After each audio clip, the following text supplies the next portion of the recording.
ભગવતે વાસુદેવયા. અને એ કાર્ય ષોડશ ગ્રંથ કરશે. લૌકિકતાની વચ્ચે પણ વૈષ્ણવતાને કેમ જીવી લેવાય એ કળા ષોડશ ગ્રંથમાં છે. એટલે જીવવું તો લૌકિકમાં જ પડે છે, સંસારમાં જ પડે છે. ક્યાં બધાને છોડીને જવાના, અને છોડીને જવું કોઈ અંત થોડી હોય છે. નવી ચિંતાઓની શરૂઆત હોય છે. માણસ ક્યાંકથી ભાગવાનો બી પ્રયાસ કરે તો એ કોઈ અંત થોડી છે. એ પછી નવા પ્રકારની ચિંતાઓ લઈને, જેના મનમાં લૌકિકતા વસેલી છે એ દુનિયાના કોઈ પણ ખૂણે જતો રહે, એ લૌકિક ચિંતાઓથી ક્યારે મુક્ત થવાનો જ નથી. પણ લૌકિકતા એટલે ષોડશ ગ્રંથ એટલે કામનાઓમાંથી કાઢી ભાવનાઓની જગતમાં જવાનો રસ્તો. આપણે બધા જ અનેક કામનાઓથી ગ્રસિત છીએ, અને જહાં તક કામનાएं हैं वहां तक उद्वेग, चिंता, क्लेश, प्रपंच, दुख जीवन में लगा ही रहेगा, क्योंकि कामनाएं हैं. और कोई कहां दुखी करता है? हमारी कामना ही तो हमको दुखी देती है. तो जहां तक कामना है वहां तक दुख है. बस उसी कामनाओं को महाप्रभु जी भावनाओं में रूपांतरित कर देंगे.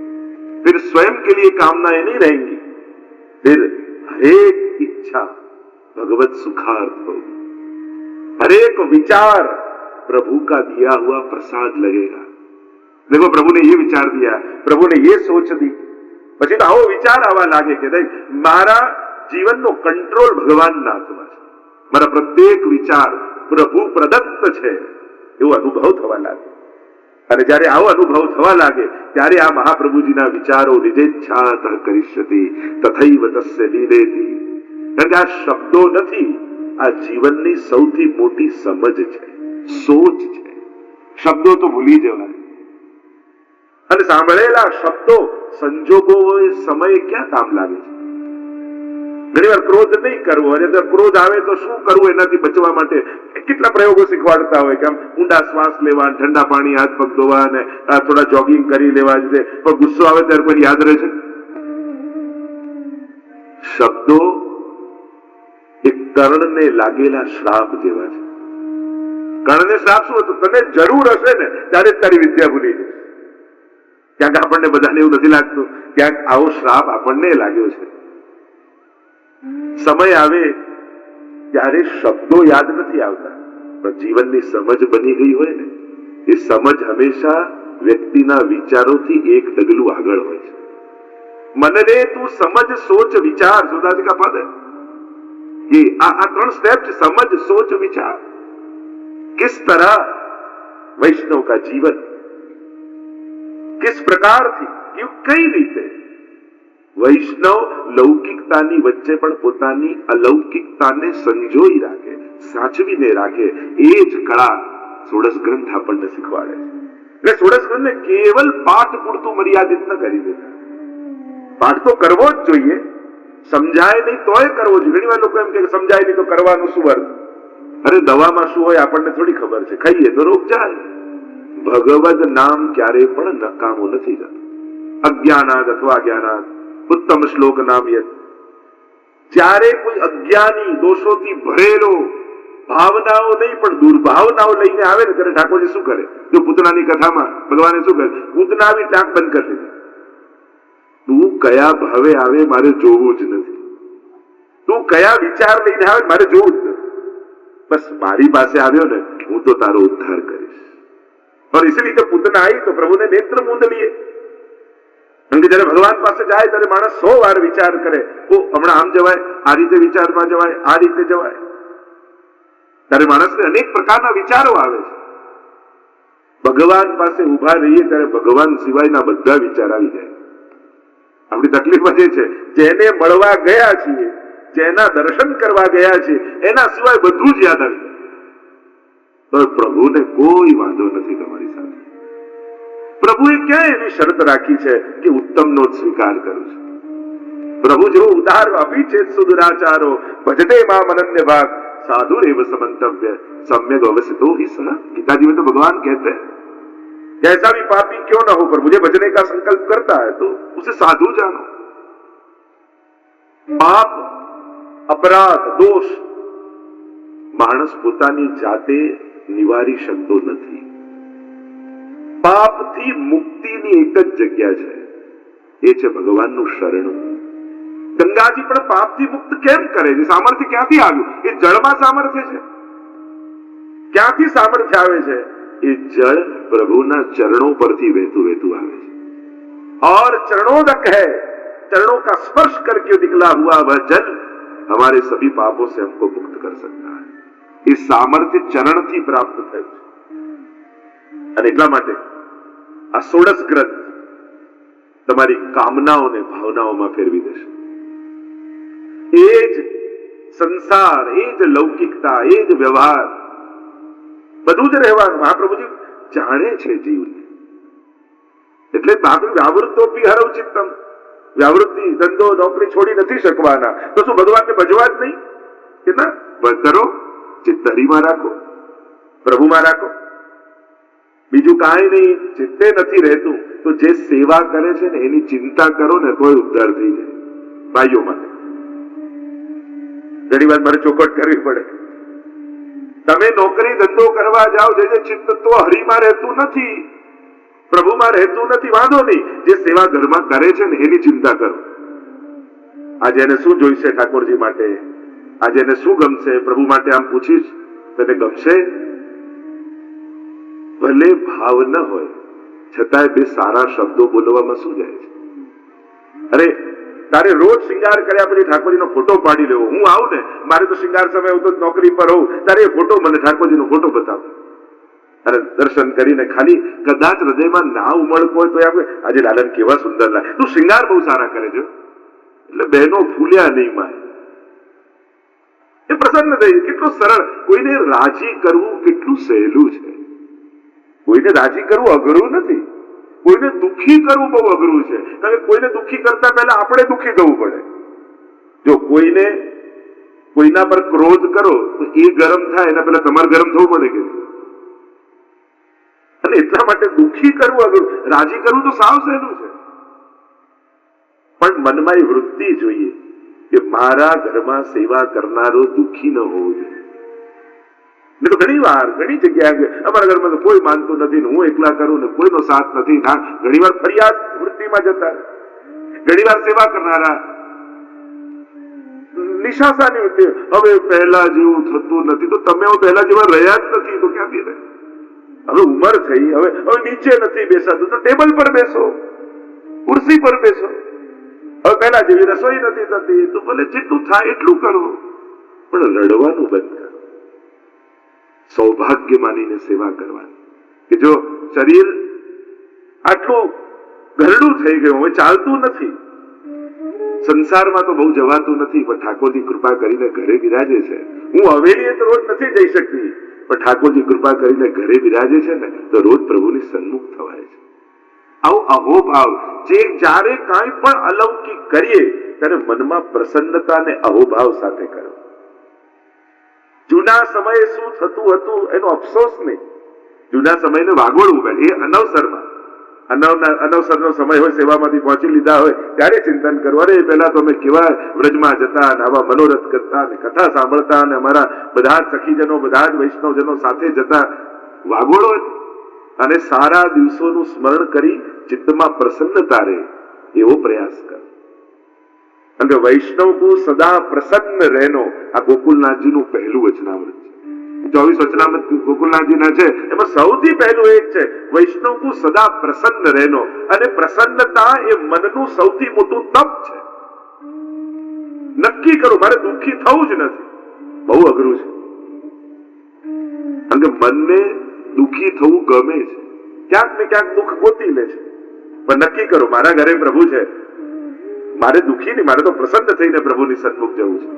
અને વૈષ્ણવ એવો છે ને, પોતાની પ્રસન્નતા અને સર્વની પ્રસન્નતાનો વિચાર કરે. એની પ્રસન્નતા જ બીજાની પ્રસન્નતામાં છે.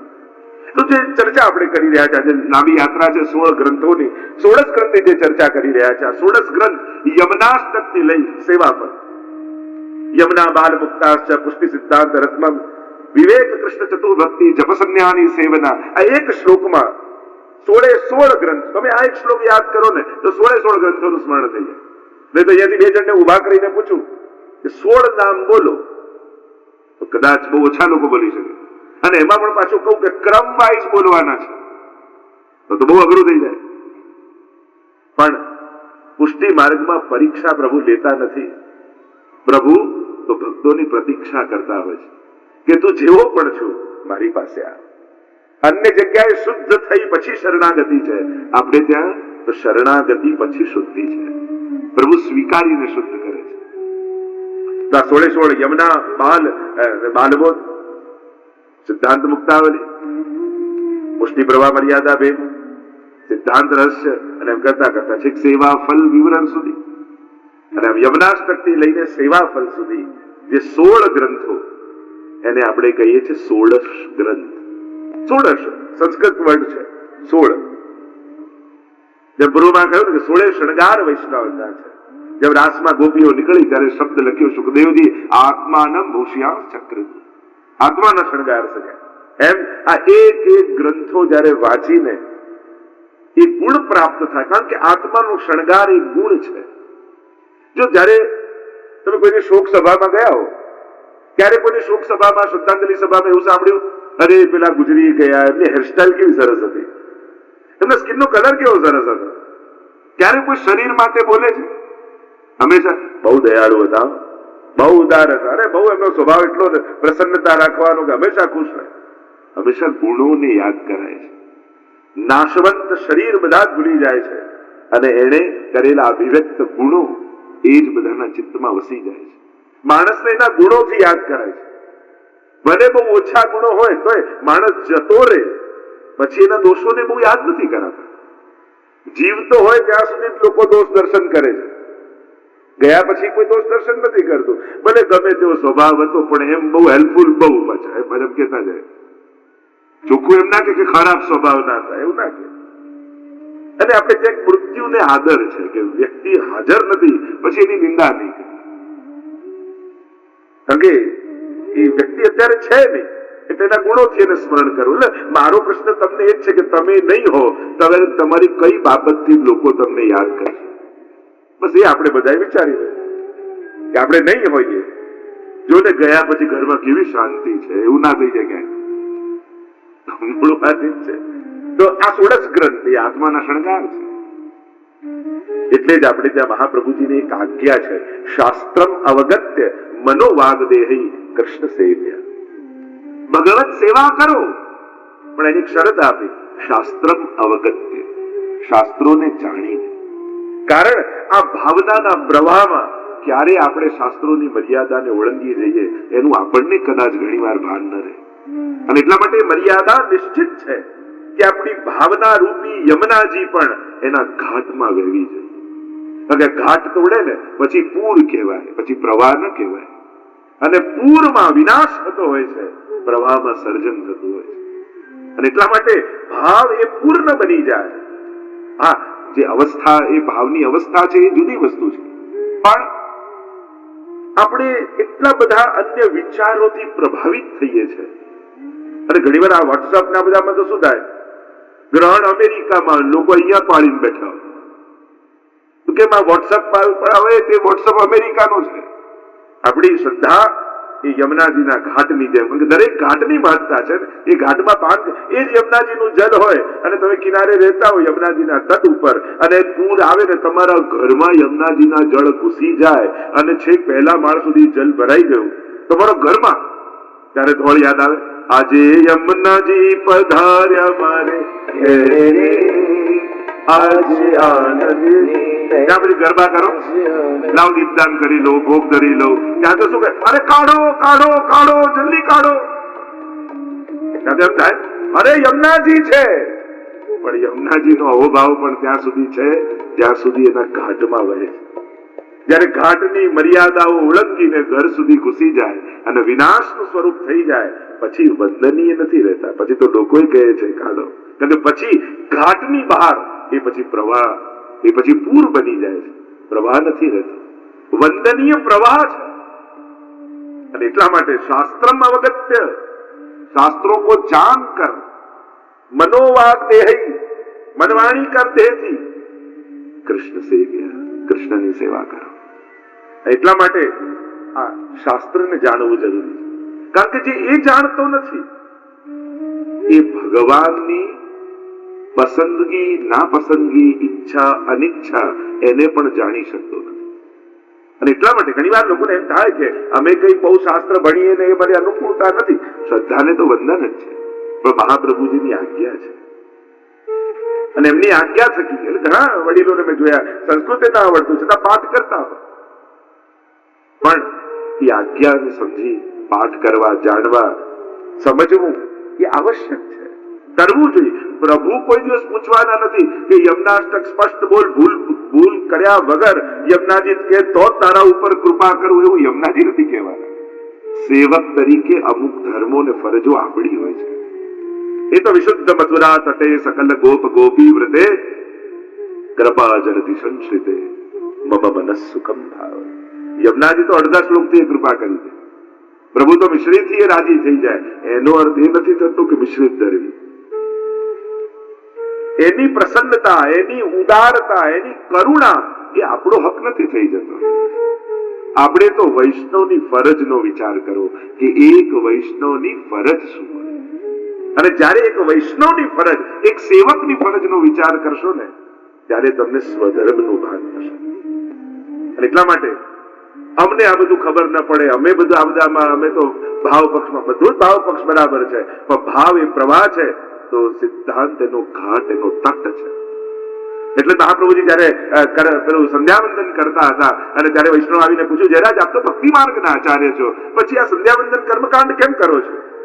ત્યારે મહાપ્રભુજી આજ્ઞા કરી કે ભક્તિ માર્ગ એ તો ફૂલોનો બગીચો છે અને આ શાસ્ત્ર ને કર્મો આ બધા કાંટાની વાડ છે. જો વાડ ન કરીએ ને બગીચાને તો કોઈ પણ આવીને અમારો બગીચો બગાડી જાય. અને એટલા માટે સિદ્ધાંતો આપણા ભાવની સુરક્ષા છે. અને એટલે જાણવું જોઈએ. એક વ્યક્તિ ચશ્મા કાઢવા ગયો, ગામનો વ્યક્તિને ચશ્મા કાઢવા માટે ગયો એટલે ડોક્ટરે ચશ્મા પહેરાય. હવે વંચાય છે? તો કે ના. બીજા પહેરાય, હવે વંચાય છે? ના. ત્રીજા પહેરાય, હવે વંચાય છે? બધા ચેક કરી લીધા અને કસામાં વંચાતું નથી. કે તને કસામાં નથી વંચાતું કે હા હું અભણ છું એટલા માટે. પેલા આંખોનો ઈલાજ કરતા હતા અને વાંચતા જ નતું આવડતું. તો ઘણી વાર એમ થઈ જાય કે ગુરુ આંખોના ઈલાજમાં લાગ્યો હોય અને આનો અધિકાર જ ન હોય, એને રુચિ જ ન હોય. તો ષોડશ ગ્રંથ આપણા અધિકારનું સંપાદન કરે. ષોડશ ગ્રંથ એમ તો જેમ શ્રીનાથજી બાબાનું વાંગમય સ્વરૂપ એ શ્રીમદ ભાગવત છે, એમ શ્રી વલ્લભનું વાંગમય સ્વરૂપ એ ષોડશ ગ્રંથ છે. એટલે આપણે ત્યાં પદ ગવાય છે ને, કર મન શ્રી વલ્લભ અંગન ધ્યાન. શ્રી મહાપ્રભુજીના અંગોનું ધ્યાન કરો. આ એક ગ્રંથ મહાપ્રભુજીના એક અંગ બરાબર છે. જેમ શ્રીનાથજી બાબાના દક્ષિણ ચરણ, વામ ચરણ એમ એક સ્કંદ, એમ મહાપ્રભુજીના એક ચરણ, એક અંગ, એક ગ્રંથ.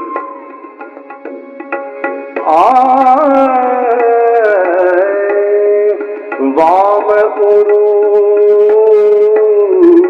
નવરત્ન કહીએ, દક્ષિણ ઉરુ ભક્તિ વર્ધી જાન, વામ ભુજા વિવેક ધૈર્ય જાની, વામ ભુજા વિવેક ધૈર્ય જાની કે, દક્ષિણ ભુજા પુષ્ટિ પ્રવાહ મર્યાદા માન, શ્રી વલ્લભ અંગન ધ્યાન, નાભી અંતઃ કરણ કહીએ, સિદ્ધાંત મુક્તાવલી હૃદય. એક અંગનું ધ્યાન કરતા જજો ને ગ્રંથનું ચિંતન કરતા જજો. બાલ બોધ શ્રી મુખાર વિંદ में, बाल बोध श्री मुखार विंद में, जल भेद कंठ करहूं गुण गान, શ્રી વલ્લભયંગન ધ્યાન સંન્યાસ નિર્ણય ભાલ છલકે મસ્તક નિરોધ પ્રમાણ યમુનાષ્ટક ચતુશ્લોકી દક્ષિણ અંગ યમુનાષ્ટક ચતુશ્લોકી દક્ષિણ અંગ વામયંગ સેવા ફલયરૂપં ચ પદ્ય જાન શ્રી વલ્લભયંગન ધ્યાન કર મન શ્રી વલ્લભયંગન ધ્યાન નિત્ય પ્રતિક્ષણ ક્ષણ સુમિરન કીજે નિત્ય પ્રતિક્ષણ ક્ષણ સુમિરન કીજે રસિક શ્રી વલ્લભ ઉર્યાન કર મન શ્રી વલ્લભયંગન ધ્યાન કર મન શ્રી વલ્લભયંગન શ્રી વલ્લભયંગન શ્રી વલ્લભયંગન